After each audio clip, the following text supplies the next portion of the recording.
Hello, good morning. Thank you, Tom. Let's try that again. Good morning. Good morning. I love that. I feel like I'm at church every time that happens. I'm Kimberly Flowers. I'm the director of our global food security work here at CSIS, and welcome to the Center for Strategic and International Studies.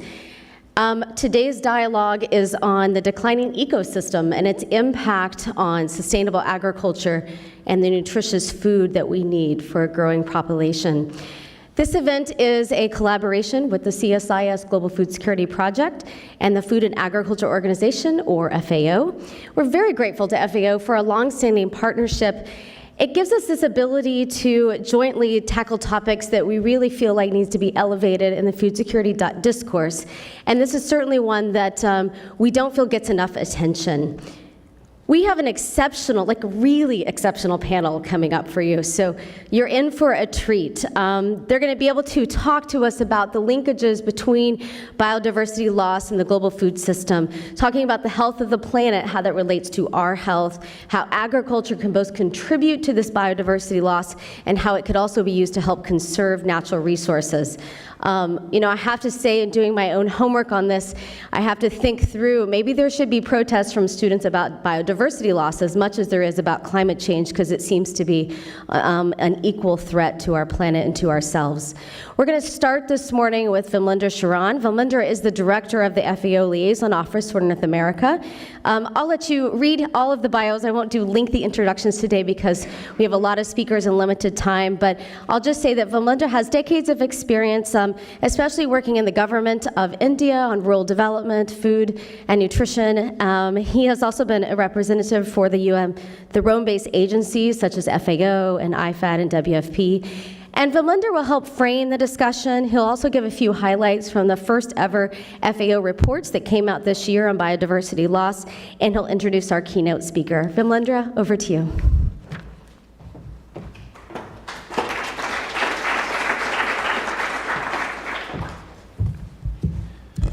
Thank you and good morning. Thanks, Kimberly. First and foremost, ignore my bio. There's nothing worth reading out there. You have a panel and you must see the bio which these speakers have. That's the fascinating part of the program today. I must thank CSIS and especially Kimberly for partnering with us. It's been now 2-3 years, approximately 2.5 years since we've been doing these events, and the partnership is growing stronger with every passing day. Our now outgoing DG is a great fan of CSIS and has always encouraged us to go in strongly in a partnership with this organization. And I'm sure most of you know that we had our elections recently, as recent as 23rd, which is just 2 days back. And we have now a new DG in FAO, Xu Dongyu from China. And we really hope, and I'm quite sure, given the background that he's coming from as Vice Minister of Agriculture, that this partnership is going to go from strength to strength. So thank you, Kimberly, once again. Kimberly, in her introduction, did mention that I would be speaking on the main highlights coming out of the report which FAO just published on State of World's Biodiversity for Food and Agriculture. But last night I really thought about it, and I felt that if I do that, it takes the thunder away from my colleague Tom, who would be actually present the FAO story and tell us about the work that FAO is doing on biodiversity, and it is amazing work that we are doing, which needs to be shared with all of you. So I'll leave that to Tom to really talk the FAO story.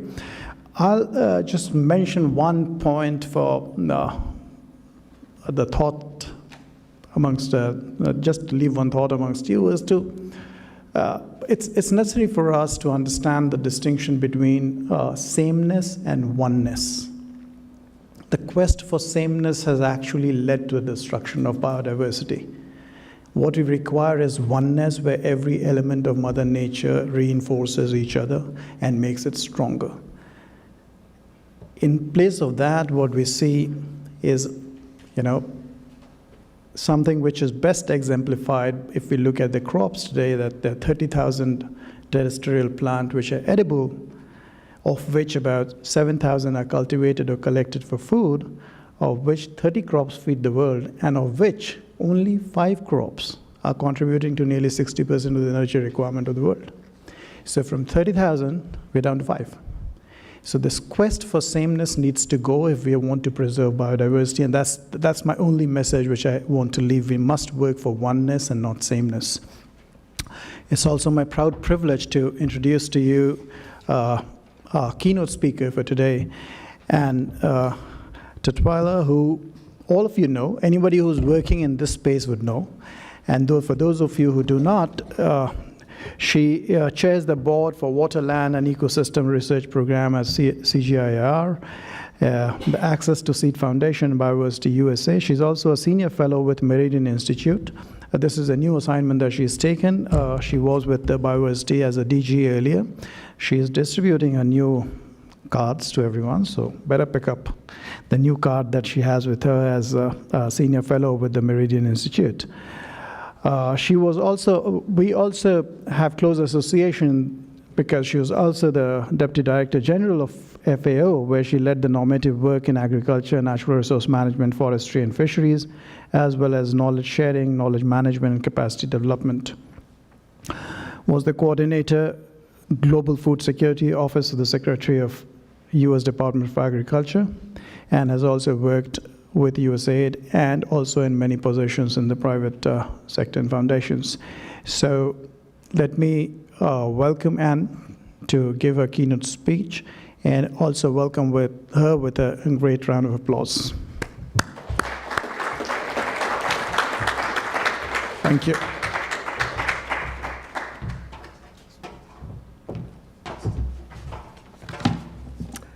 All right, well, again, I would also like to thank CSIS and FAO for organizing this event. As Kimberly said, this is a topic that we don't talk about enough in our engagement when we talk about the food and agricultural system. So there it is, okay. So one thing I want to say at the outset, the way that this session has been framed is looking at it through the lens of the declining ecosystems and the impact on the ag system. I would like to look at it from the other perspective of saying, what can the ag system contribute to rebuilding those agricultural and ecological systems, and how can we use agricultural biodiversity as part of the response to how we rebuild our ecosystems and put it in a very holistic manner. So not only am I here, I'm listed as being at Meridian, but I am presenting this perhaps more as the chair of Bioversity USA, because I'm going to be presenting the results of a study that was just released by Bioversity last week at the Stockholm EAT conference. So we've had a number of global wake-up calls around the importance of diversity in our diets. The Eat Lancet report that came out in January really highlighted the need for diversification of diets, not just from the perspective of our personal health, but also the perspective of planetary health. And of course, we have the IPBES global assessment that came out just a few weeks ago, and Bob will talk about that. In fact, I told Kimberly when she told me who the panel were, I said, you have 5 people who could keynote this speech, so I think all of us have a lot to contribute here. But these wake-up calls, particularly the focus on biodiversity, I think are really important as we're entering the stage of really starting to rethink how we approach agriculture in our economy. So one of the ways I like to frame this issue is, there's a lot of people sort of come down on the Green Revolution, but the Green Revolution had one goal, and that was really to reduce hunger and reduce famine in some very particular areas in the country, in the world. And we approached the Green Revolution the way that many developed countries had already approached their agriculture, which was to say, we're going to focus on a few staples, we're going to increase the yield of those staples, doing whatever we needed to do to increase food production. So that was what we asked of the Green Revolution. It succeeded. And let's not pretend that otherwise. Unfortunately, as we succeeded, we also had some very, very terrible negative consequences. And now, one of those consequences was a real loss in the agricultural biodiversity in our food systems. And I always like to present this chart because it is such a great visual about the fact that we are relying so heavily on only 3 crops for over half of our food calories. But we have 5,538, how they got 38, I don't know, crops that have been used for food by humans that we could be exploiting for use in our production systems and our consumption systems. And if you look, I couldn't find similar charts, but soil biodiversity shows sort of similar issues, and Bob can, I'm sure, talk about all of those. So this is what's happening above ground, but we know this is also happening below ground and in our ecosystems. So, like I said, Green Revolution had one goal. It achieved that goal, but with a lot of negative consequences on the environment. We are now asking our food systems to deliver on a much more complex set of challenges. We have malnutrition, climate, land degradation, biodiversity loss, resilience. You all know the statistics. I'm not going to go into those. But we're demanding more of our food system. So how can the food system respond to those challenges? We believe, and I say we with my former hat of DG of Bioversity International, that agricultural biodiversity can provide really robust solutions to this complex set of challenges. And this is the FAO definition, and just to cite that it is not only the diversity of food that ends up on our plate, it is the diversity of the system that supports our food and agricultural production. So it's diversity in the soils, it's diversity in pollinator species, diversity in landscapes, et cetera. So I think we need to be, when we talk about ag biodiversity, especially when I talk to farmers, they say, "Oh, well, we're not going to, we're not going to plant a lot of diversity in our fields. We're wheat farmers." I say, "Yes, but you care about the diversity in your soil, and you care about the diversity of the pollinators, and you have to care about these things, even if you still are going to be a monocrop wheat farmer, right?" So we also have a lot of evidence that agricultural biodiversity can make a difference. So it's not just sort of people expressing that belief, but there have been peer-reviewed publications that have been produced, and in fact one that I just saw recently published in Nature. And what I think is the most interesting quote here is the greater effective diversity of crops at the national level is associated with increased temporal stability of harvest, equivalent to the importance of water, right? When I started working at Bioversity 6 years ago, people sort of said, "What the heck are you doing? I mean, why is that important?" And it's just a niche solution. It's good for a few people in developing countries, but it is not something we should be embracing.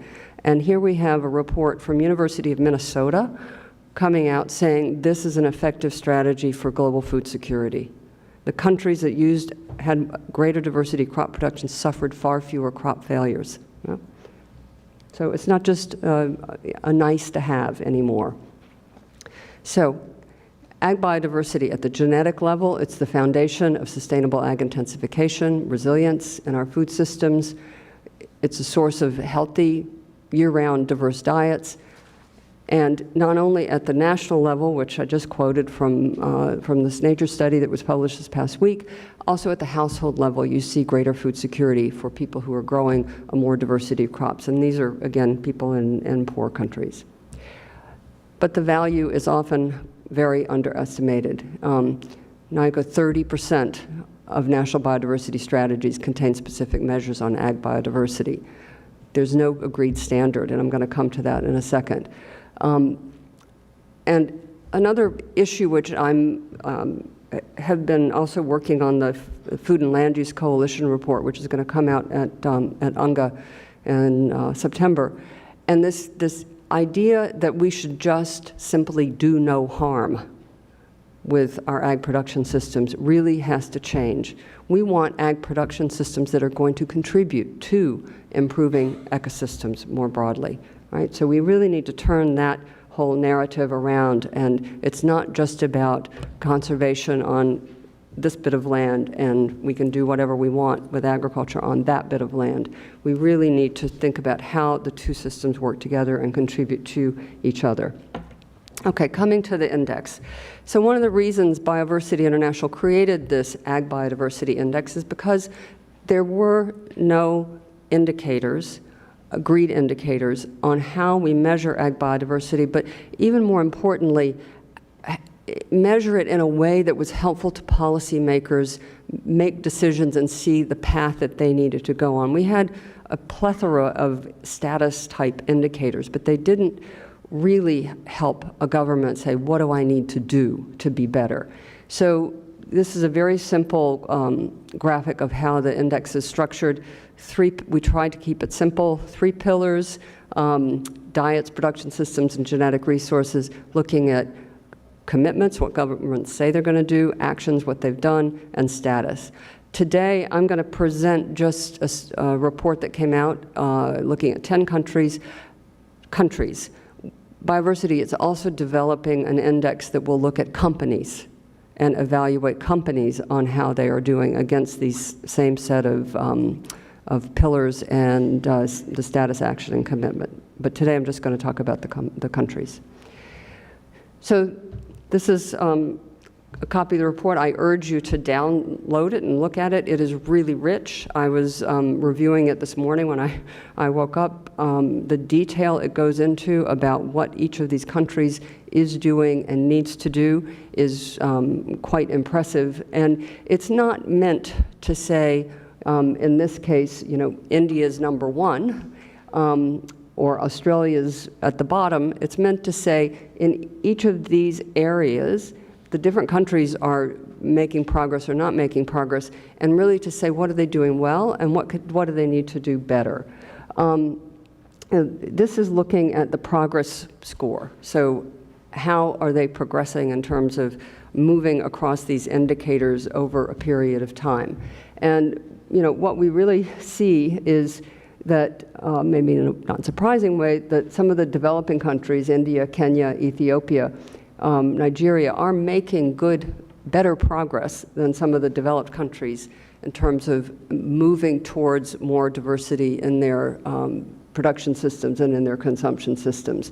In part, this is because developed countries started out at a better level on some of these indicators, but it's really encouraging, in fact, to see that these developing countries are starting to take this issue a bit more seriously. But the other point to make here is that even India is only at 40 out of a score of 100 on their status in terms of the progress that they're moving towards. So I also wanted to try to give a sense of both the overall report, but also drilling down into what a few countries are doing. So this bar graph is showing the status of ag biodiversity in each of these areas, and healthy diets, sustainable production systems, and for future options. And one of the things that was really interesting in looking at the report is that across the board, countries are doing a better job of, in terms of their gene banks and conservation of genetic resources than they are in terms of integrating biodiversity into diets and production. And I would say, looking across all of the countries that are in this report, and it's, as you can see, it's a mix. Everything, the United States is in there, China. The countries are doing better on diets than they are on sustainable production. So this is a real mismatch when countries are saying we want to increase the diet diversity that is available to our populations, and I suspect it's because we have a very concrete health crisis in a lot of countries. It's very recognizable to people to move towards diversity of diets, but production systems, we're not keeping up with that. So this is looking at Peru, which is one of the highest countries in terms of its diversity in the country, and it gets to 60% on the status score. But again, mostly due to what it's doing in terms of conservation. They are doing better than some of the others on the sustainable production systems, but lagging in the diet diversity score. This is looking at China, which we thought was interesting since China is going to be hosting the CBD Conference of the Parties in 2020. Strong commitments and actions, but they are lagging on future options on conservation of their genetic resources. And if you drill down and look at the individual reports for China, one of the things it does say is that China's doing great on conservation of exogenous species like rice and maize. They're not doing so well on conserving the genetic resources that are actually indigenous to China, like pears. So one of the other lenses that we wanted to look through with this report was looking at it through a risk-based lens. So this is looking at Ethiopia, where the risk of being able to mitigate the risk of poverty, biodiversity loss, et cetera, looking across all the indicators that are in the report, Ethiopia is doing better on reducing the risk of biodiversity loss. They're doing a very good job, actually, of conservation, but not so good, for example, on reducing the risks of malnutrition. And I think this is a good lens, interesting lens for policymakers to see how they can actually mitigate some of the risks that they're facing and costs that they're facing in their system by using agricultural biodiversity across these different systems. This is another cut that the report goes into, and there's similar lenses on production systems, et cetera. So as I was saying earlier, you see Italy and Australia are doing quite good in terms of the status and how much biodiversity there is in their food system, right? But they haven't been making very good progress on that score. Kenya, on the other hand, lower on the status, but is embracing and putting in place measures to increase the diversity of diets that are being offered to their citizens. So I'm going to conclude there because we have a great rest of the panel. I could go on, but I did want to say developing this index has been quite a collaborative effort, and it is an ongoing effort in terms of continuing to improve on the metrics. So I think one of the reasons Bioversity issued this report was to say, you know, we have this index and it's out there, but also to begin to start crowdsourcing ways to improve it and strengthen it over time. So that's the website. Please, like I said, download this report. It's incredibly rich, incredibly useful, and I think is in the run-up to the CBD meetings will also be quite interesting to inform some of those discussions. So thank you very much.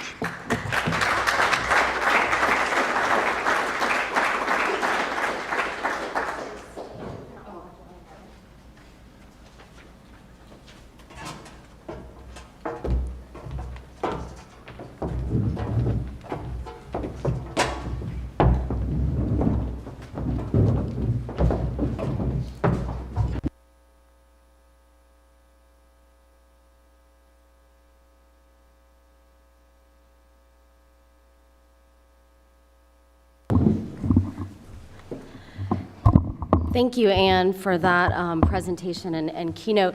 You know, before I turn to Sir Watson, I love that you have a sir in front of your name. That's so cool. I want to actually turn to Anne to ask you one quick follow-up question, and it's simply like when you look at the numbers, like, you know, the best that a country is doing is 40 out of 100. That's like an F minus. And I don't know about you, but like at school, that's pretty bad. So tell us just quickly, what can we do to get our scores better? Like, what would you tell policymakers? Because they clearly don't know enough about this, right? We're barely getting them on board with climate change, much less something like biodiversity loss, because many of them do see, like you said at the beginning, a niche. Now, I do think 10 years from now, this is not going to be a niche anymore, right? But what would you tell policymakers now of what they could do to get that score higher to do better in global school? Yeah, 40's not so great. Even 60's not too good in most schools. You know, one of the interesting things about the way this index was constructed, because it does talk about actions and which is where the focus really needs to be, right?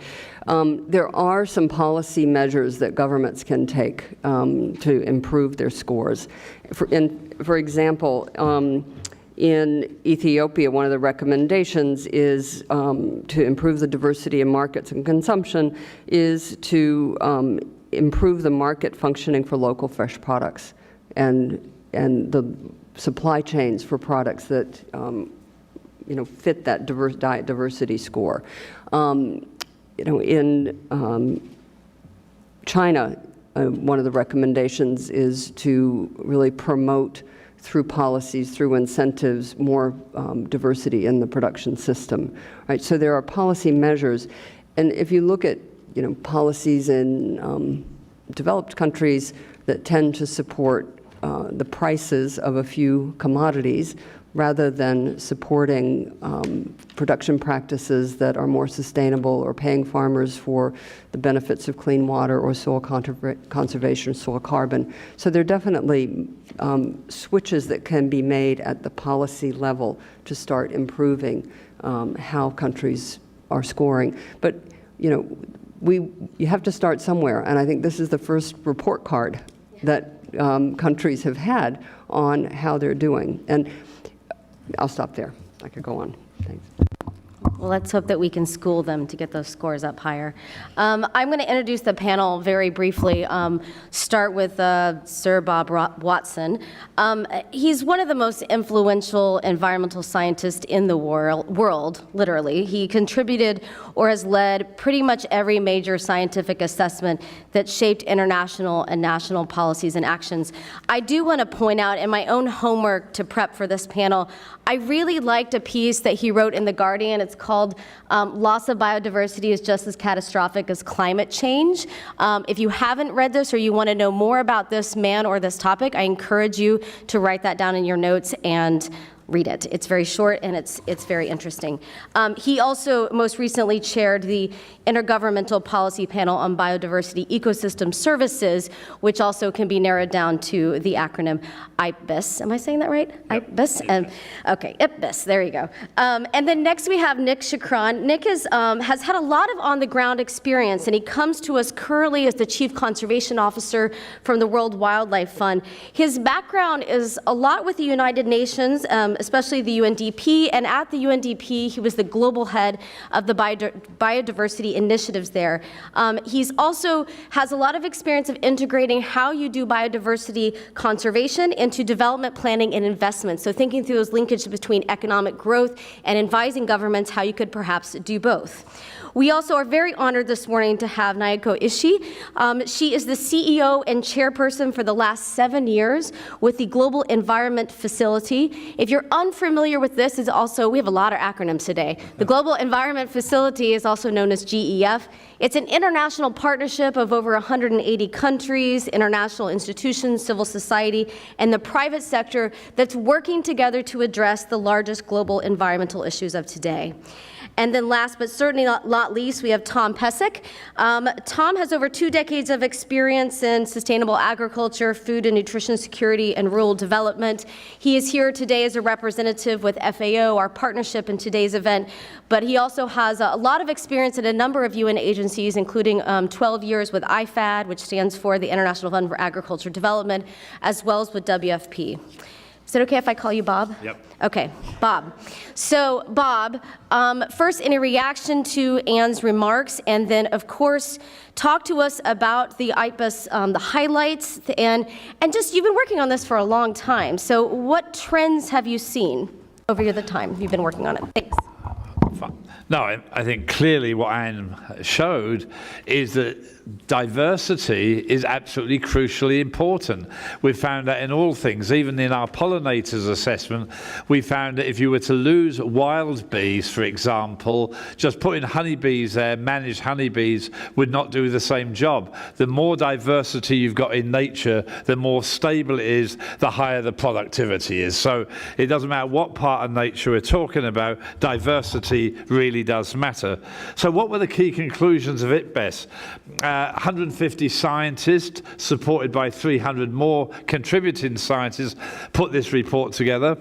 They use 15,000 journal articles to assess. We got 15,000 comments through 2 rounds of peer review. So what were some of the key highlights? First, we deduced that 1 million species are at threat for extinction. 500,000 plants and animals, 500,000 insects, but they are not inevitable. If we start to manage our system better, most of those species will not go extinct. We are not in a 6th mass extinction at the moment. The most we've lost at the moment is about 2% of biodiversity. In the big mass extinctions, we lost 75% of species. So yes, we're moving in a bad direction, but we're not yet in a 6th mass extinction. Why are we losing biodiversity? Land use change and sea use change, followed by exploitation, especially over-exploitation in the oceans, climate change, pollution, and invasive alien species. All pushed by increasing numbers of people, increasing wealth, increasing capita consumption, more demand for resources. While climate change is not the major source of driving biodiversity loss to date, it is likely to become as important or more important than all the other drivers in the coming decades, basically. What we've done is we've focused, rightly so, on producing food so people don't get hungry, clean water, energy, fibre. But as we focus on these so-called provisioning services, we've lost the regulating services, regulating climate, regulating air pollution, regulating pollination, regulating floods. Also many of the cultural services, inspiration, sense of place. 75% of land today is significantly altered compared to what it was. And projections suggest by 2050, 90% of the land will be significantly altered. 66% of the oceans are clearly under threat. And we've already lost 87% of wetlands around the world. Indigenous people and local communities play an incredibly crucial role in saving biodiversity, showing us what is more sustainable. So we need to take into account the role of indigenous and local communities. Most of the 20 Aichi targets that were set in Japan in 2010 will not be met. In fact, none will be met. We will make progress on about 4 of them significantly, some progress on others, but on some we've actually gone backwards in the last 10 years. Climate change, loss of biodiversity and land degradation together will undermine the achievement of most, if not all, of the Sustainable Development Goals. They will undermine our ability on poverty, on food, water security, energy security, gender balance. So we really have to show, the key conclusion I would say is biodiversity and climate change are environmental issues, but they're economic issues, they're development issues, they're security issues, they're social, moral and equity issues, not just environmental.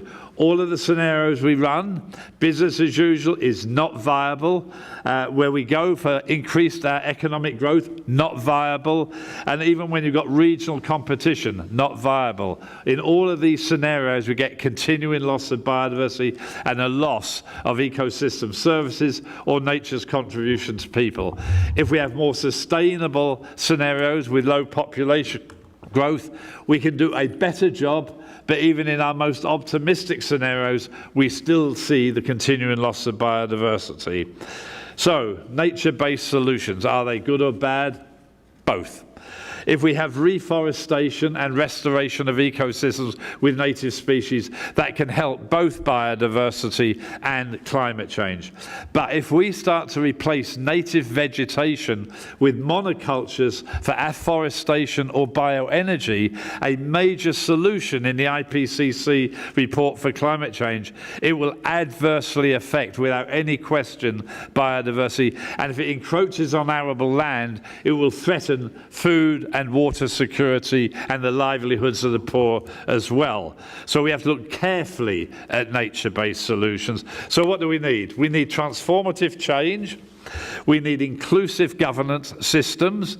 We need to bring governments together with the private sector, with NGOs, and with indigenous peoples and local communities. And we need to generate trust. No one trusts anybody anymore. There's no trust within government, between governments, with the private sector. And without trust, we are not going to solve this issue. We need an evolution of the economic systems, eliminate perverse subsidies in agriculture, energy, transportation. We need to take account of natural capital in making decisions. We need to embrace a circular economy, and we need actually incentive short-term to stimulate sustainable production and consumption.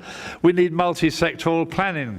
You can't look at the agricultural sector without the water sector, the energy sector, even the transportation sector. We need to get finance ministers involved in setting policies that are sustainable, and we need a new narrative. Most people believe that happiness is linked with more money and more things. Not necessarily so. We need to think, how can we have a good quality of life, but in a much more sustainable manner? And as you've heard really from Anne, what we need in the agricultural sector is agro-ecological practices, coupled with a reduction of food waste in both developed and developing countries. And we need to consider what our diets are, both with respect to the effect on us and our health, and also on the environment. Thank you.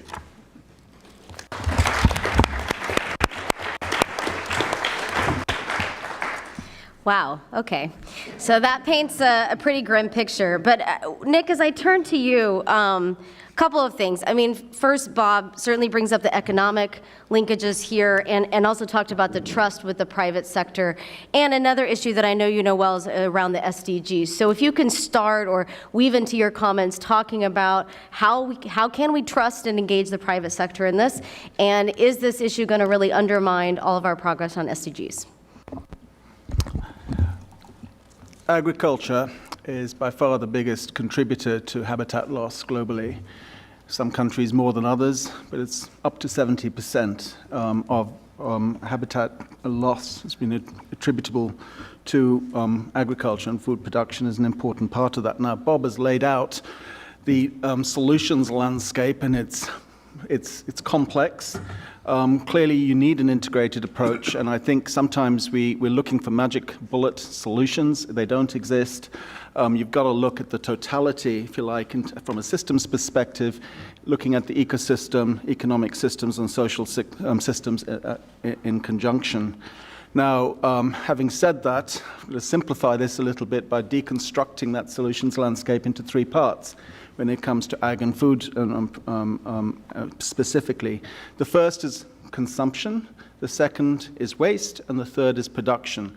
Now, I'll dive deeper into the third in a second, but first I wanted to make a couple of comments on consumption and waste. Now, I know, especially from my last job at the United Nations, where I was the head of sustainable development at UNDP, food consumption is an incredibly tricky issue to address, because food is so intrinsic to cultures. And just opening up the conversation is opening up a Pandora's box. So the Eat Lancet report earlier this year talked about the need to reduce our consumption of meat, and looked specifically in terms of increasing the vegetarian content and in terms of our overall consumption. Of course, for many people around the world, this is an equity issue, and the question is, okay, well, there are many people who are micronutrient deficient and don't get enough protein. I lived and worked in Papua New Guinea for many, many years, and that clearly is an issue in remote parts of that country. And so one solution that works here in the United States is not necessarily a solution that works, say, in parts of Africa or elsewhere. And so it's something we need to be cognizant of, and you need tailored solutions which are culturally sensitive and, and respect local needs and circumstances. So that's a broad commentary on consumption. On food waste, we would be able to feed all of the 1 in 9 people who go to bed hungry every day just if we were to eliminate food waste. Now, that is not possible for various reasons, but we can certainly reduce it significantly. Here in the US, WWF has partnered with some of the largest hotel companies such as Hilton, to take stock of waste in their operations, in their buffet services and restaurants and more, and take measures with the companies to reduce that waste. And it's been very successful. We're now extending that to working in the grocery sector with a partnership with Kroger. And I'm not going to discuss this today in any length, but it is an important part of the solution. And again, food waste in a country like the US, the determinants of that waste are very different from, say, in a country like India or in the Pacific. So you've got to have locally tailored solutions. And then we turn to production. Of course, this is where the rubber hits the road. This is where habitat loss takes place. It's a result of our production practices. So the question for WWF, and this is something we started to ask decades ago now, is how do we address the footprint of production on habitats? And I think we came to the conclusion it's really hard to do that producer by producer. There are just so many. It turns out that a few hundred traders, processors, brands, retailers buy and sell the vast majority of environmentally harmful commodities such as beef, soybeans, palm oil, and seafood. And so it turns out, too, that some 100 companies control some 25% of these commodity markets. And because the suppliers to these companies serve other companies too, these 100 companies can influence production for up to 50% of our commodity production.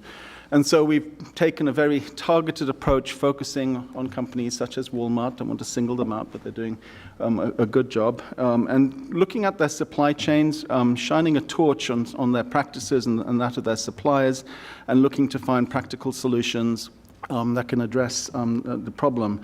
These days, it's climate change which is often the biggest driver when companies are looking for solutions. When they're setting their science-based targets, the biggest challenge they confront is with Scope 3 emissions, which is the emissions that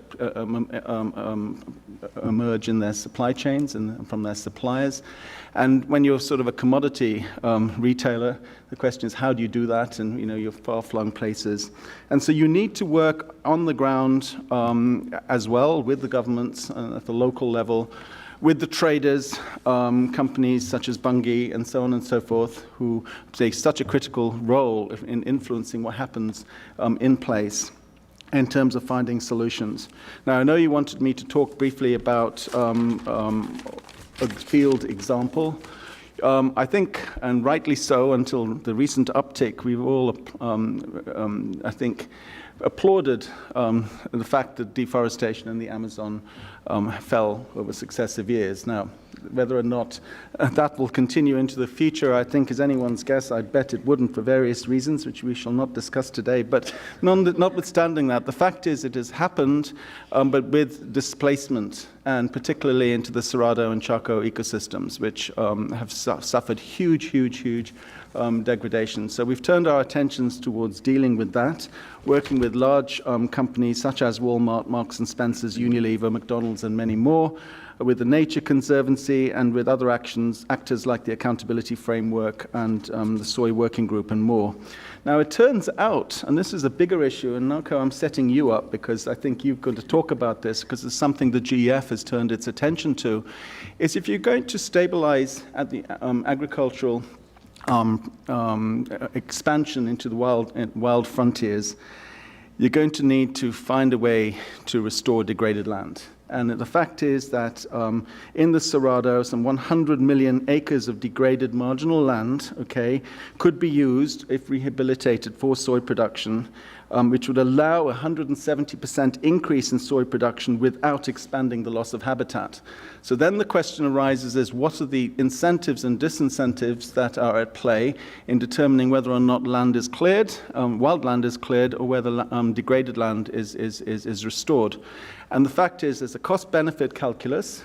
Often, there are policy weaknesses or failures that lead it on the producer side to make it easier to claim and clear virgin land rather than to restore degraded land. And what we need to do is to change that cost-benefit calculus to make restoration of the better option. We're going to need to do this globally. I mentioned the Cerrado here, but I think this is the bigger challenge that we confront as we pursue sustainable development.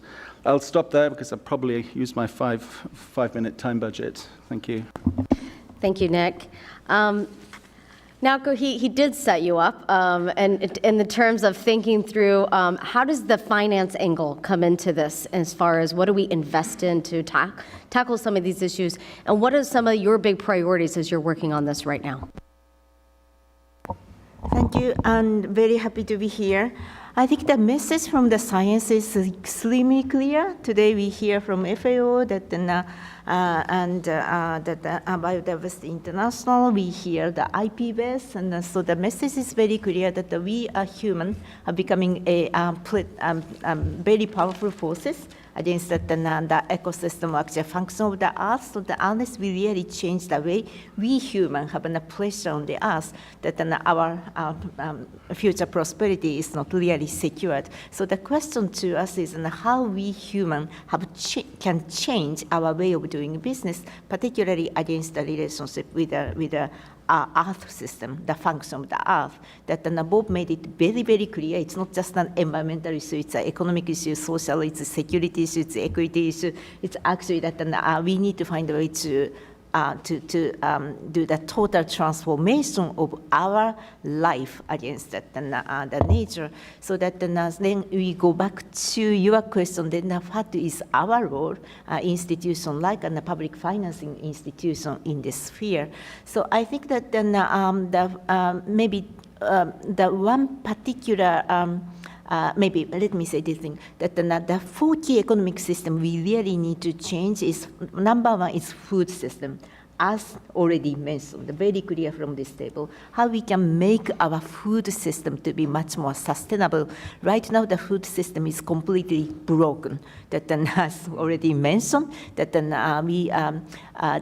the food system is the major destroyer of the global environment in terms of biodiversity, in terms of the water, in terms of the greenhouse emission, in terms of the waste, in terms of the fertilizer, the chemical, and then still that it produced that 2.1 billion people overweighted, and 800 million people still go betting hungry. So this is that the food system. It's in one word, it's broken.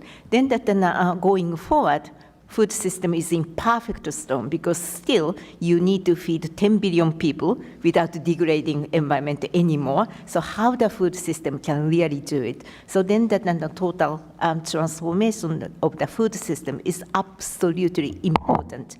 And on this one, that the GF's priority is actually that is a transformation of the food system.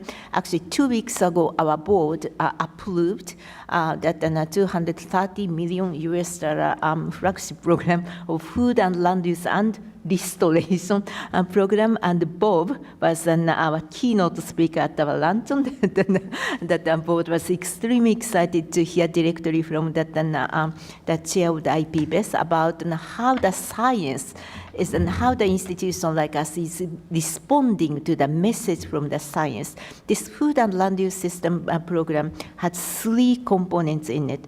Number one, we need a comprehensive land use planning, because that what's happening is this unplanned exploitation or expansion of the food system. But what we really need is to have a comprehensive land use planning which could actually tell us which part needs to be protected, which part could be sustainably used. And it has to have a comprehensive land use planning, ideally speaking, not only national level, but even global level.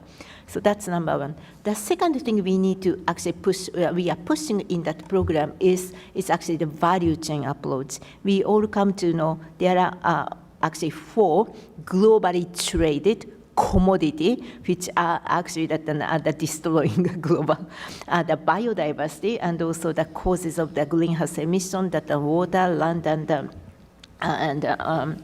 the forest. So how we really bring this value chain approach to those globally traded commodities like palm oil, soy, and beef, and so on. So that that value chain approach, how we can bring that to that the country level is another one. It's very important. I think Nick briefly mentioned it.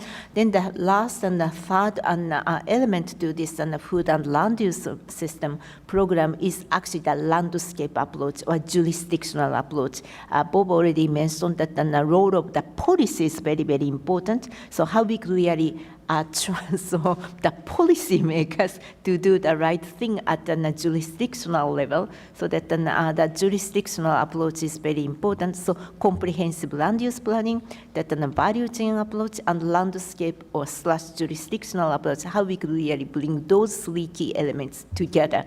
That is that the GF's new programmatic program approach, food and land use coalition, the restoration approach, that we initiated that 18 countries with 230 million, but another batch, another 200 million will come later this year.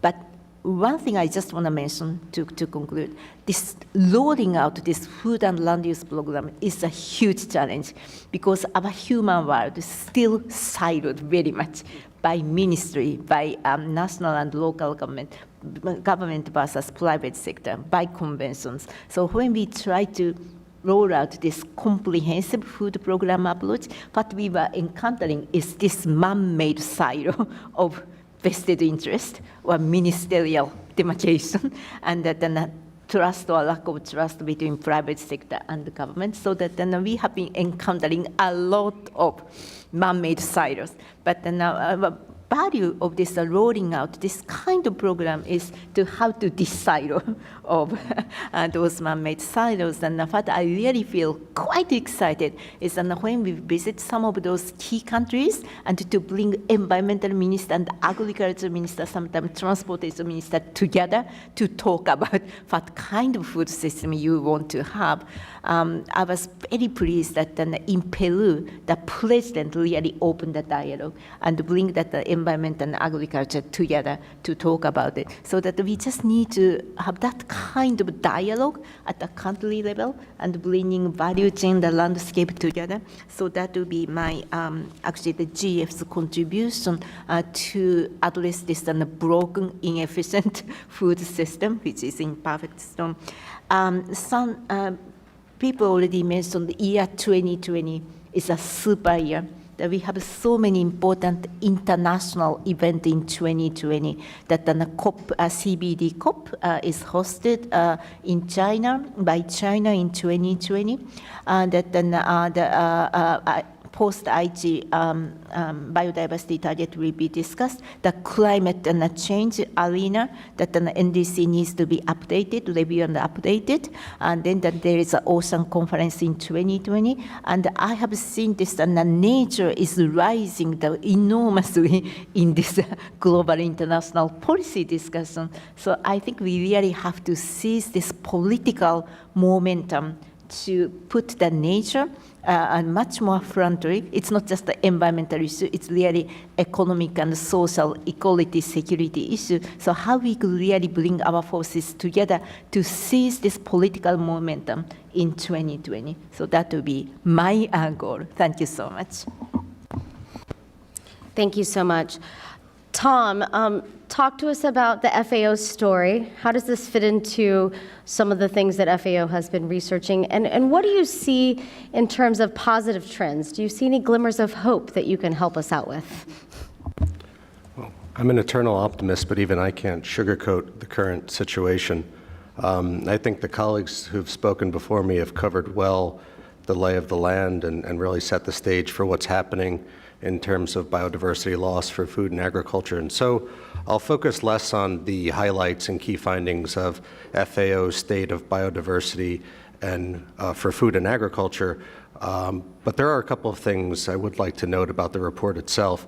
First is that I think the report is just as significant for its extremely sobering findings as it is for its comprehensiveness.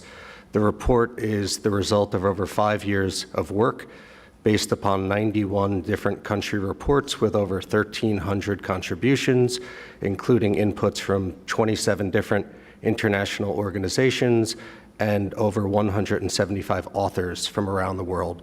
So the point here is that this is not some superficial snapshot of what's happening around the world, but rather a very, very deep dive into what's happening, providing the first ever global assessment of biodiversity for food and agriculture. And as you've heard, the news is not good whatsoever. But importantly, this report provides us, for the first time ever, with a baseline for where things stand so that going forward, we can better monitor, track, and measure our progress. The report, I believe, is a thunderous alarm bell and call to action for policymakers, decision makers, and the global community writ large that biodiversity for food and agriculture is declining at a staggering, dramatic level. And if we don't reverse this, if we don't stop this quickly, we're in a lot of trouble. The report also warns that biodiversity and species, once lost, once extinct, cannot be brought back, that this is permanent, that it's final. But I think that reports like this one, alarming reports like this, matter most if they compel and trigger action and change. And so I certainly hope that that's exactly what this report will do.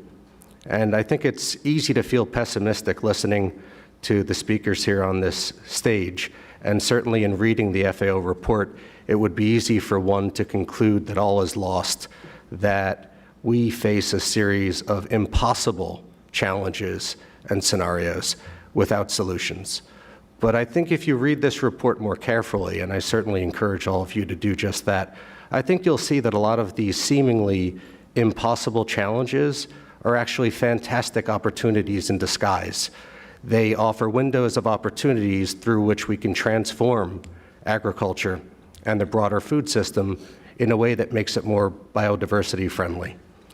So there are some signs of hope in this report, and while the report makes for a very sobering read, one that should keep us all awake at night, there are signs of hope.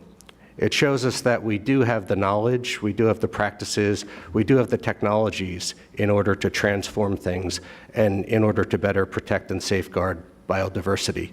Encouragingly, the report also describes that among the 91 countries that are featured in the report, 80% of them indicate big upticks in the adoption or application of biodiversity-friendly practices such as conservation agriculture, organic agriculture, agroecology, agroforestry, climate-smart agriculture, sustainable land, water, and forestry management. And one of my favorite examples from among those that are highlighted as positive biodiversity-friendly practices is one that comes to us from California, in which farmers actually flood their rice fields in the winter rather than burning them as usual at the end of the growing season.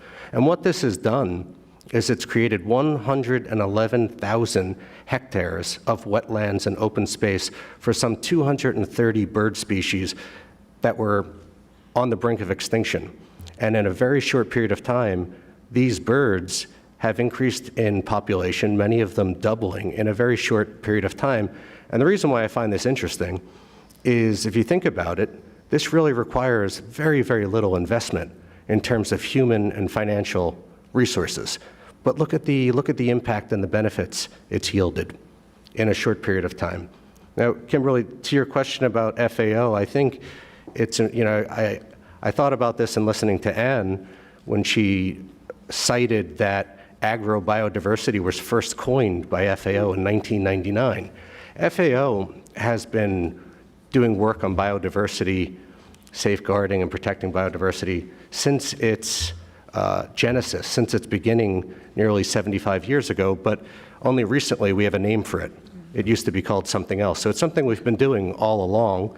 For example, at the very first FAO conference in 1945, one of the biggest agenda items was fishery conservation, because there was growing food insecurity in Europe and elsewhere around the world in the aftermath of World War II, and measures were taken at the FAO conference and called for that would conserve fisheries, not just the quantities of available fish, but also the varieties. And shortly after that, FAO adopted the International Plant Protection Convention, and shortly after that, FAO established what is now known as the Commission on Genetic Resources for Food and Agriculture, which is specifically dealing with safeguarding biodiversity for food and agriculture. So again, it's something FAO has been doing for quite some time, and I think given the nature of this challenge, FAO recognizes that it must be tackled at all levels.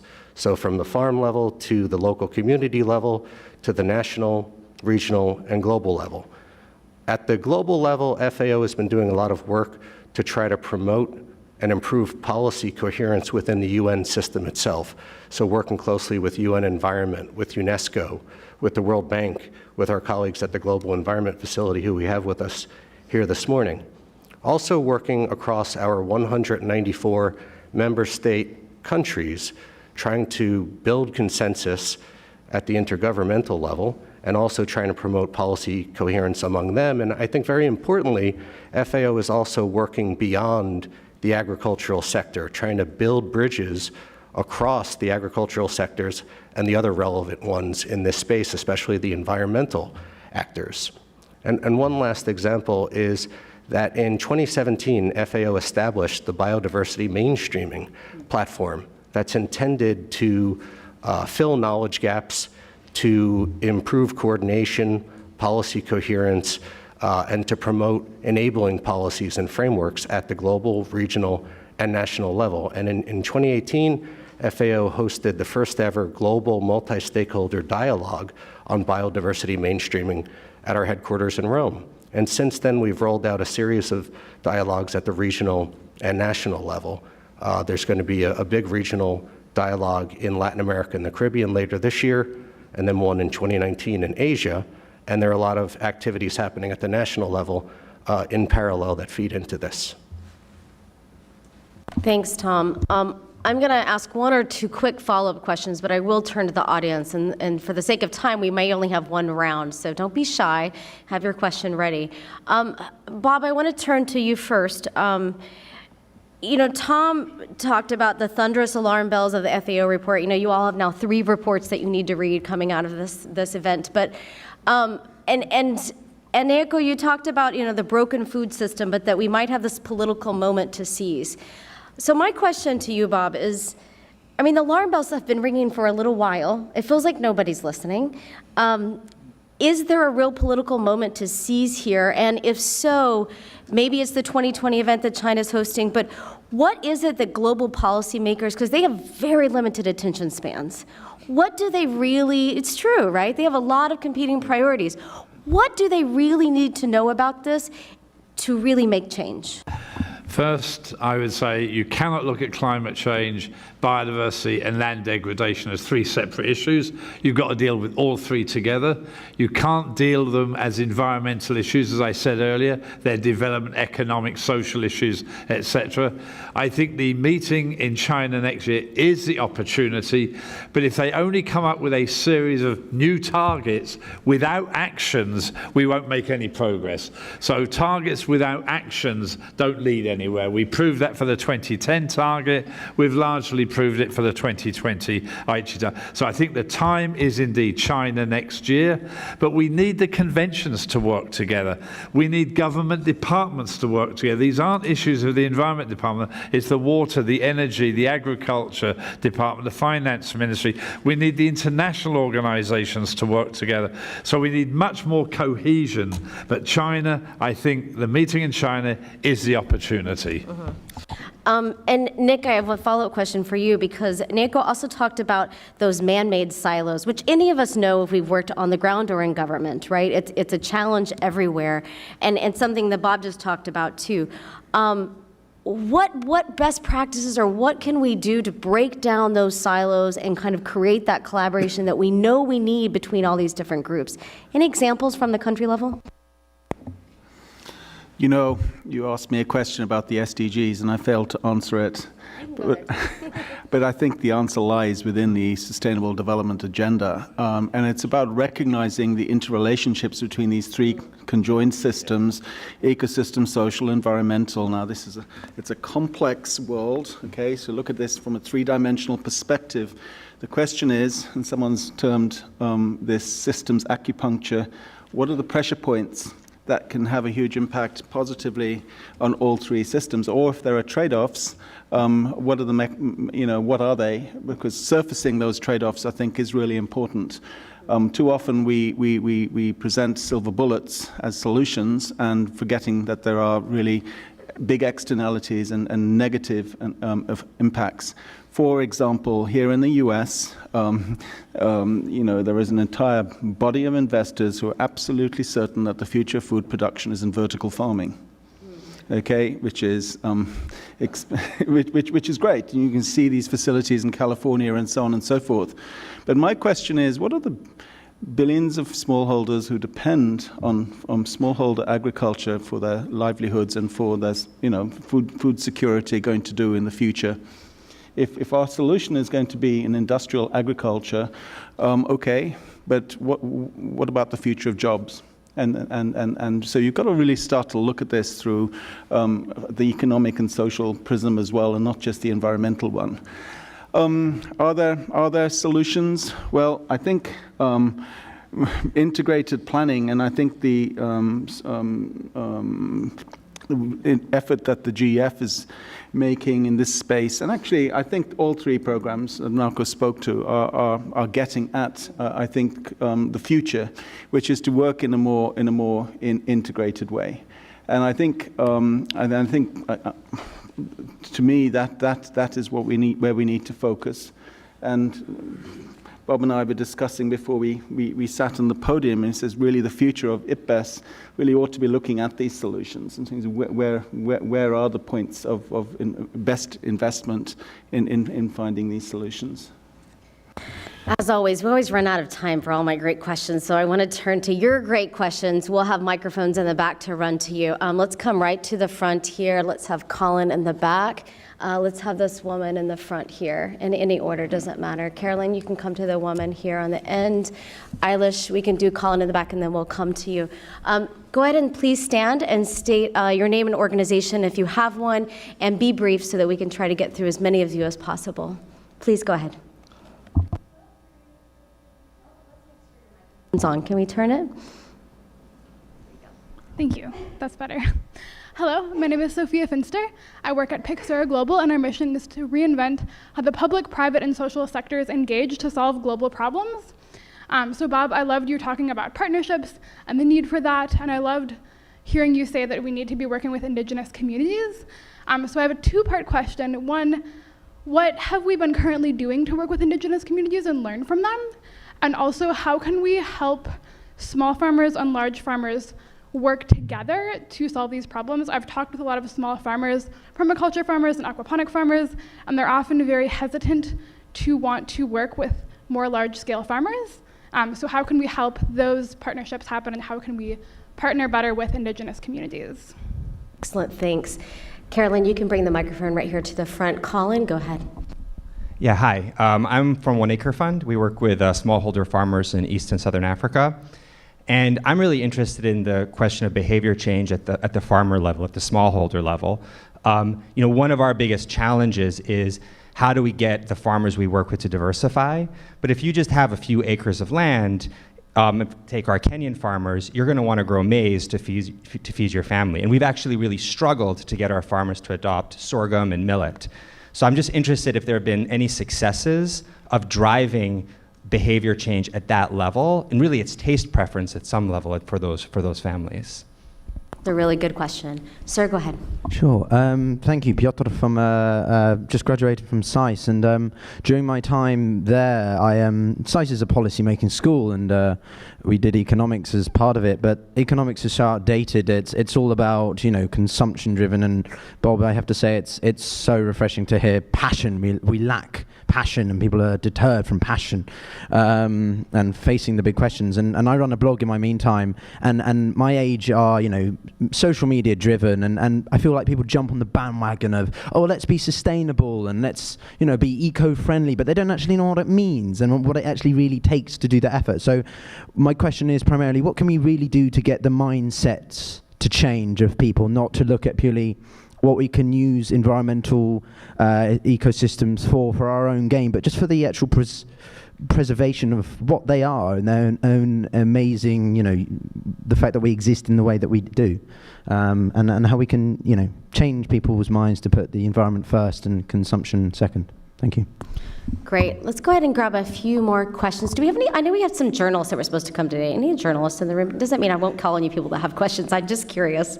Okay. The woman in the back with the glasses. Let's take someone way over here. Do you see the woman? Yeah, right there. And Carolyn over here. And then if we have time, we'll get to you. Go ahead. Go ahead. Oh, sorry. Do you have a microphone? No, I'm just raising my hand. Oh, great. Yeah. Well, Eilish, can you give her a microphone? You don't have a question. You were just raising your hands as a journalist. Now I got it. Sorry, I'm a little slow. Okay, well, come over here. Go ahead. Hi, Kelly Kurz with Mercy Corps.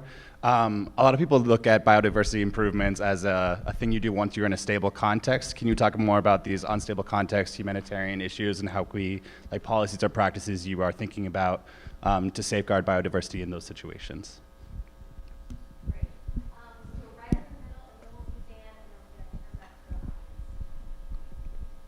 Hi, Nate Johnson with Oceana, and I'm curious as to the role that you see fisheries, both wild capture and aquaculture, playing in a global sustainable food system, particularly in places like West Africa and Southeast Asia, where these are critical resources for the people there.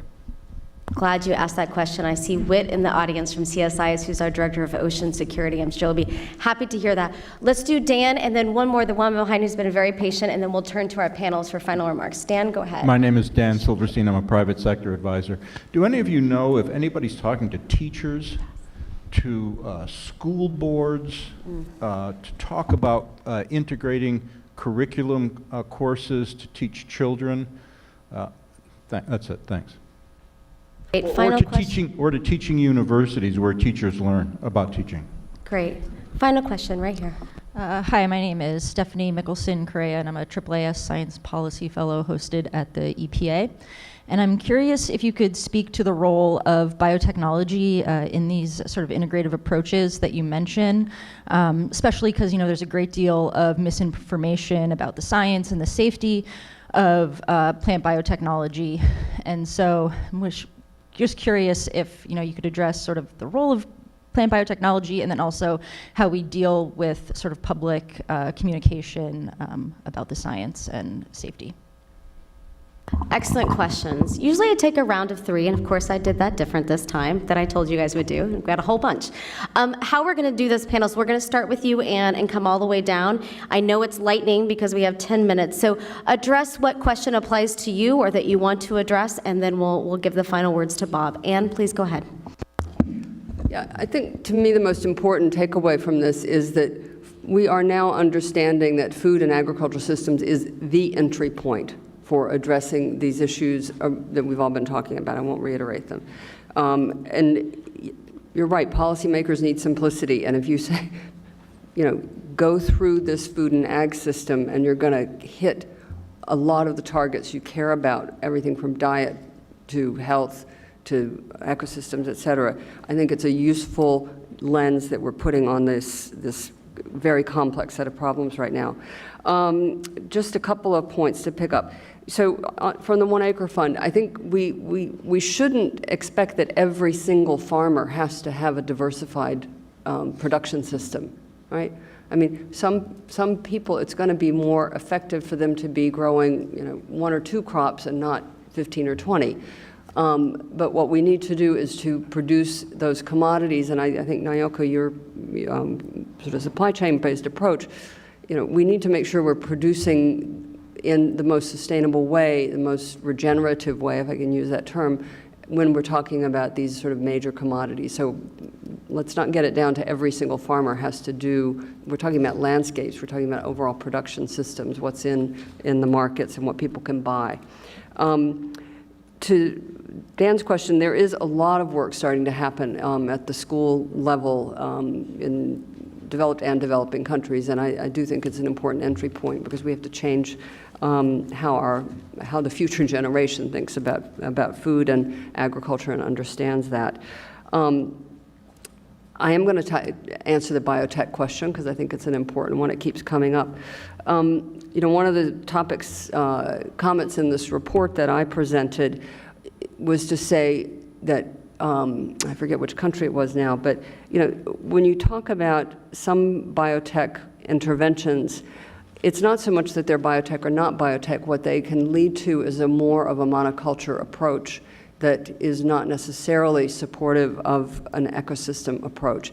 So it really is not the technology per se, it's what else is around it and how you support it and use it.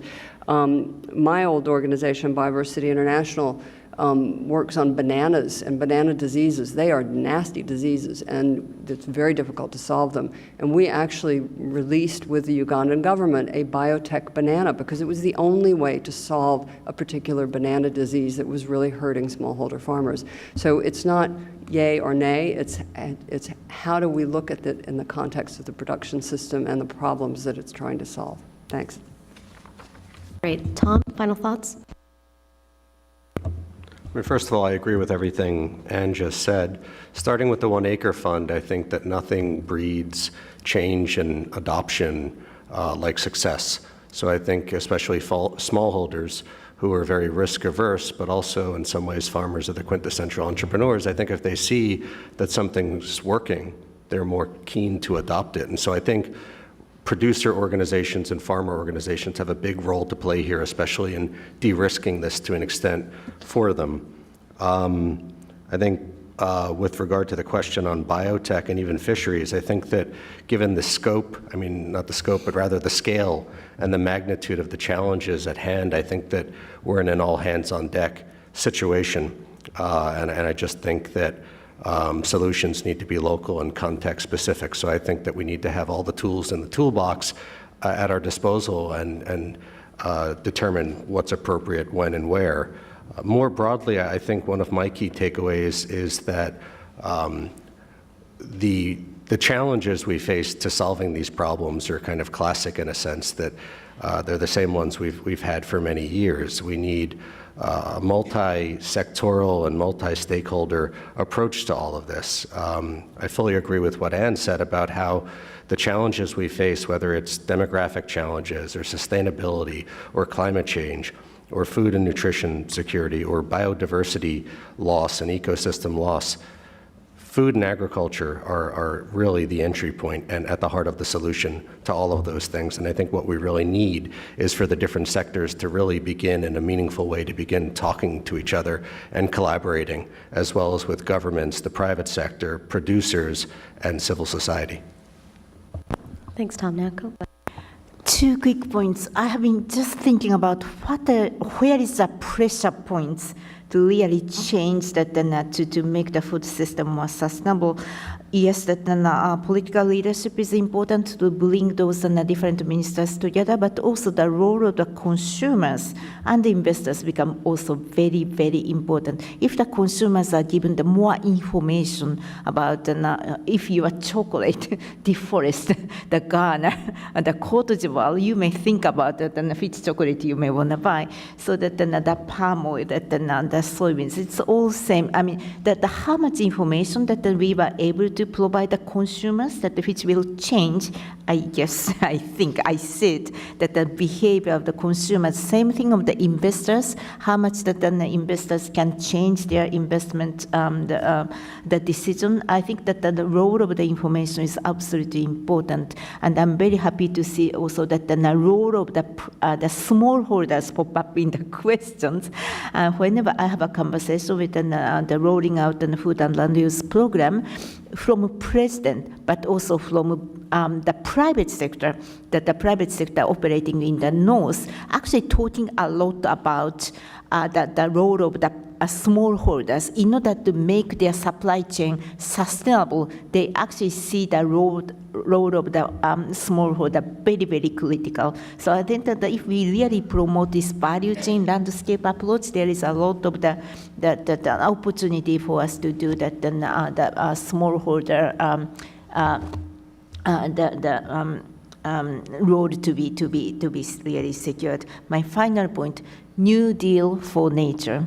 I don't know if you have ever heard about this New Deal for nature. It's different from Green Deal in this country. New Deal for nature is kind of popping up for the last maybe year or so, mostly from the green community. And then towards 2020, what kind of deal we would like to push for political leaders and the citizens. So New Deal for Nature, without really knowing what exactly it means, it has started to capture that political attention or kind of an enthusiasm from citizens. I think it's very important, as I think the Bob said, whatever we have this big vision, I think the pathway is absolutely important.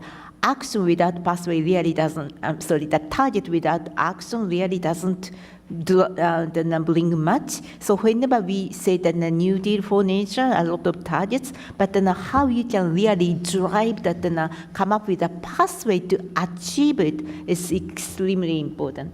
I think this is something we need to really work and work for next up to 2020. Well, I have to admit I'm a practitioner of the dismal science. I'm an economist. I think you are too, Naoko. And I think economics has a lot to say on the subject of behavior change, and a number of the questions were about just that. One key issue is we need to understand the risk calculus that producers have. And of course, that's different if you're a smallholder, a medium-sized producer, or a large holder. And we've been doing work along the deforestation frontier in the Amazon and the Cerrado, looking at smallholder risk and working with trader companies to establish long-term forward contracts.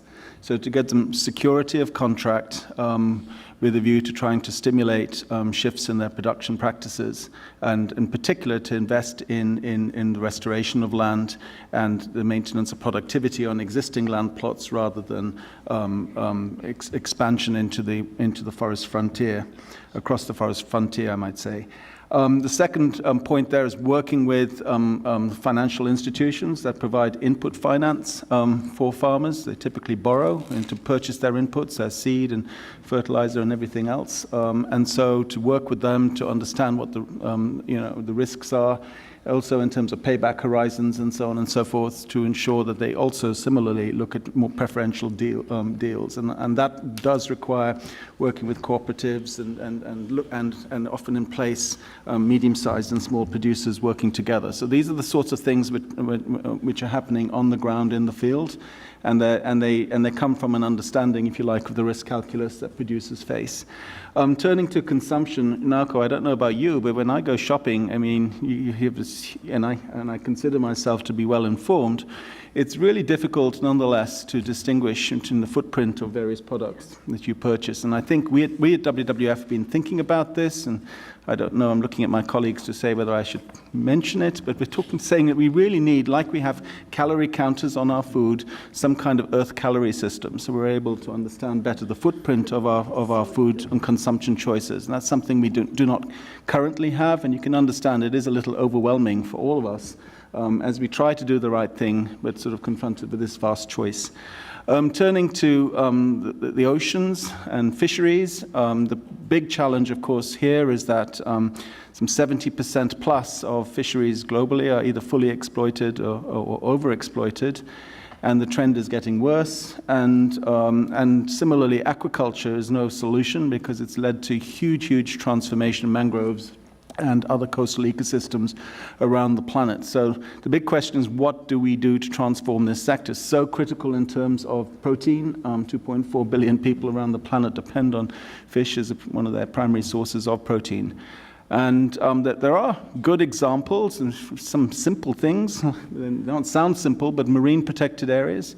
We've been working with CARE in Mozambique and some great successes, from marine protected area establishment. It sounds counterintuitive, setting aside areas or temporarily setting them aside, so not permanently setting them aside, reduce spawning biomass and big impact in terms of recruitment of fisheries. And in Mozambique, 70% of the local fishers report a higher catch relative to the baseline, and there's been a big increase in biodiversity.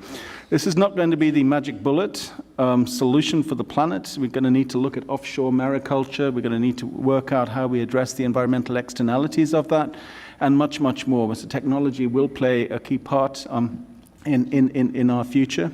And I think, as we look to feed ourselves and from the oceans, all of these solutions need to be brought to bear. Thank you. Thank you. We're going to go a few minutes over time, but I think hearing Bob's thoughts is worth it. Bob, go ahead. Yeah. First, I'd like to agree with what Nick just said about fisheries. The only thing I would add to that is indeed we need to decapitalise the fishing fleet. It's grossly overcapitalised. We need less large fishing fleets. We need quotas with good management to make sure the quota systems work. The marine protected areas can help to build new stock. So the fisheries answer I liked very much. With respect to small-scale farmers, especially in developing countries, many are still only getting 1 tonne per hectare, 2 tonnes per hectare, when they should be able to get 3, 4, 5 tonnes per hectare.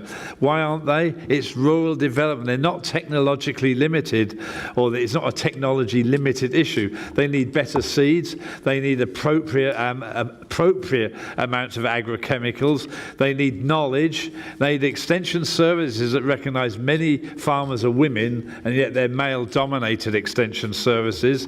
They need affordable finance, and what they've got are loan sharks in many of these villages.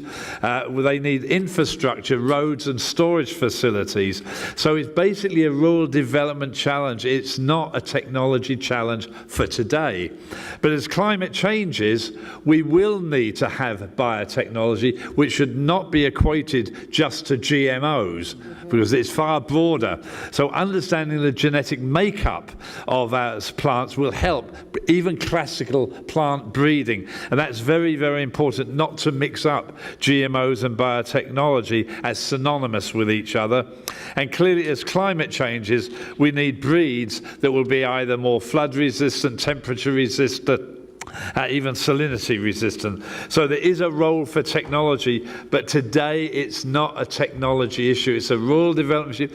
It's distorted trade systems all around the world, basically. And the last comment I just make is, how do you change individuals?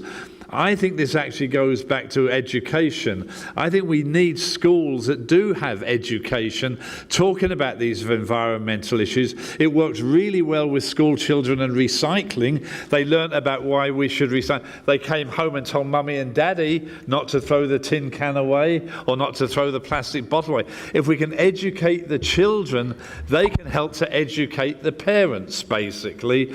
And so it is hard to get behaviour change, but I think it is quite plausible, and it really should start at the school children level. It's a beautiful way to end.